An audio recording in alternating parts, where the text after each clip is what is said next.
Hey, welcome back to my YouTube channel. Today, I'm going to show you my favorite pain trick to help you get out of pain completely, or at least help you manage your pain, to help you live your life to the fullest. So in this video, I'm going to share with you some secrets about pain that you likely did not know, and how we can use those secrets in managing your pain to eventually get you completely out of pain.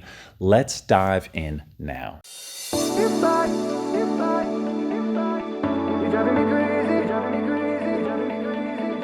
So some of the info we're going to go over, you've seen before, but how we put it together is going to be something unique that you've never seen before. And I want to give you an example case for how we can use my favorite pain trick to help you get completely out of pain. Let's assume that I have some back pain and that when I'm standing up, I experience that back pain at a level of 5 out of 10, right? So 0 would mean I have absolutely no pain, and 10 meaning it's excruciating and it's the highest pain level that I can stand. So let's say I'm at a 5 out of 10 and I'm just standing here, right? Now, how can we use that information to be able to get out of pain effectively in the long run? Well, we first have to note it. So this is the most important thing that we have to do when you have joint pain, let's say like with back pain or hip pain, knee pain, ankle pain, shoulder pain, any kind of joint pain.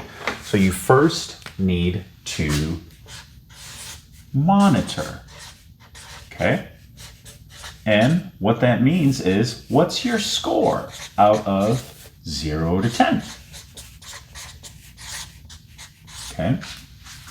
Now, and let's say that when I'm standing up, like I said, I have a 5 out of 10, all right?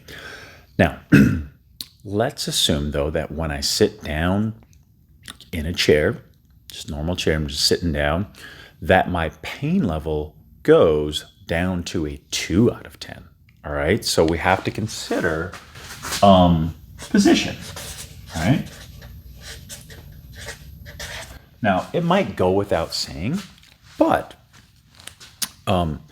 what that clearly identifies for us is the need to minimize how much we're standing, if possible, and then to utilize sitting, because it's obviously a better position for us, all right?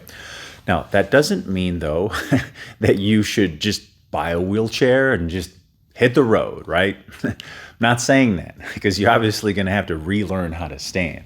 But like I said, how we stand is the key. So let's assume that I'm standing here. We need to find the appropriate way to stand that minimizes our discomfort, all right? And so let's say that with me standing just normally, not doing anything, I have a 5 out of 10 out of pain. It's annoying me. And we're going to go through a ton of variations for how we can modify our standing later on. But for one example, let's assume that when I widen my legs and bend my knees, my pain goes down to a 3 out of 10. All right, and that does happen for a lot of people that I see. And so what we're looking for is variations. We're looking for helpful variations.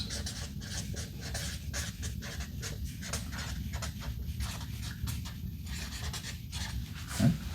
So what's the goal? The goal is to use the most consistently low-level painful positions, which ironically hold the clue to our full recovery. And the reason why is this. It's because when you're sitting down, and let's say your pain goes from a 5 out of 10 to a 2 out of 10, it's likely that you're not doing damage anymore. It's very likely that when I'm standing up and I'm experiencing a 5 out of 10, I'm doing a low level of damage, which is why my body is saying, ouch, right? However, when I sit down and I experience a 2 out of 10, my body's not likely experiencing more damage. Now, you might be asking, and this is a great question that I hear from people, why am I still experiencing a 2 out of 10 if my body's not doing any more damage? The reason why is because you've already been damaged, right? So you would, of course, if I broke my arm and I put it, let's say I put a cast over it, well, I would assume that you would know that just after 2 weeks, you don't have a healed arm yet. And if I really started to use it, that would hurt. It's one of the reasons why we put it in a cast, right? So we can make it non-painful and have it be safe for us. So in most cases that I see, sometimes we got to do a little detective work to find out every sort of position that's affecting them negatively. But in most cases that I see, and we know from the research too, this is the case, that when we just allow for these helpful variations in the best position, right? What is best? And we utilize that,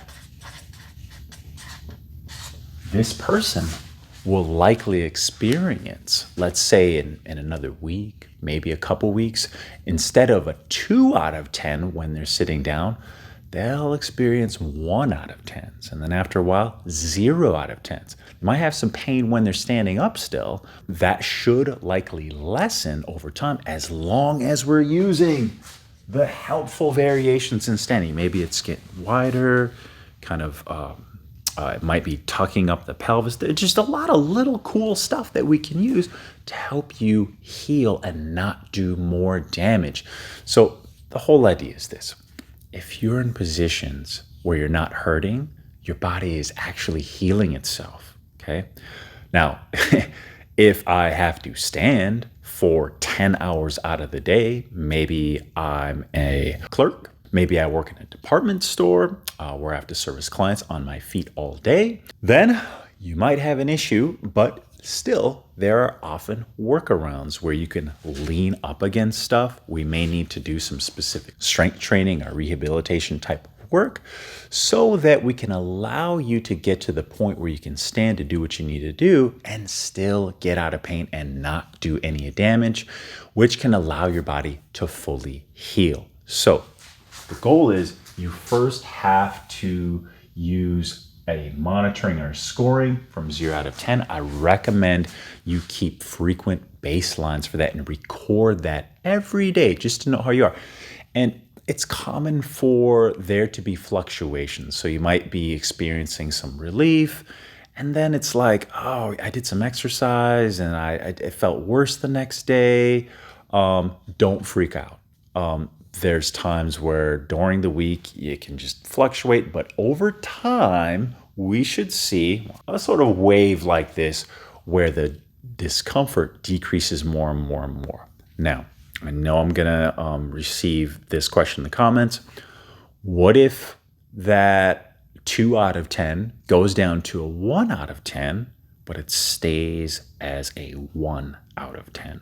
All right. It actually doesn't get better, but it's staying there and it's manageable. And for some people, what I'm talking about is they could be like, oh, I've been at an 8 out of 10 and now it's at a 5 out of 10, but it's not decreasing beyond that point.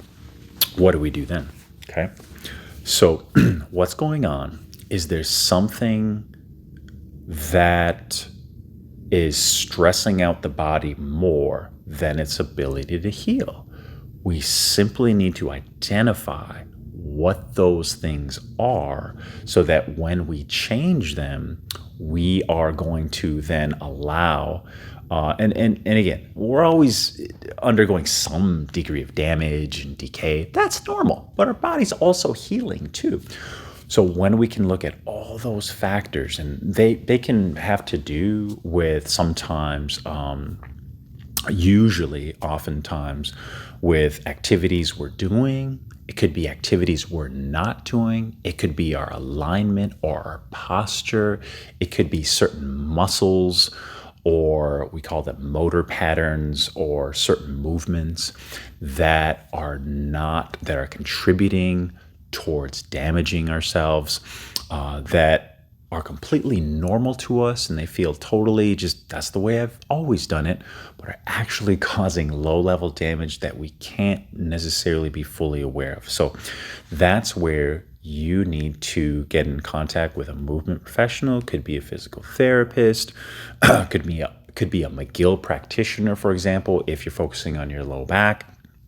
I love the Dr. Shirley Sarman movement systems impairment process. But there are a lot of practitioners who can help you identify what's going on so that you can minimize how much damage which is happening and then allow your body to heal. So if you have any questions or comments, let me know. I'm happy to answer them. Thanks for watching.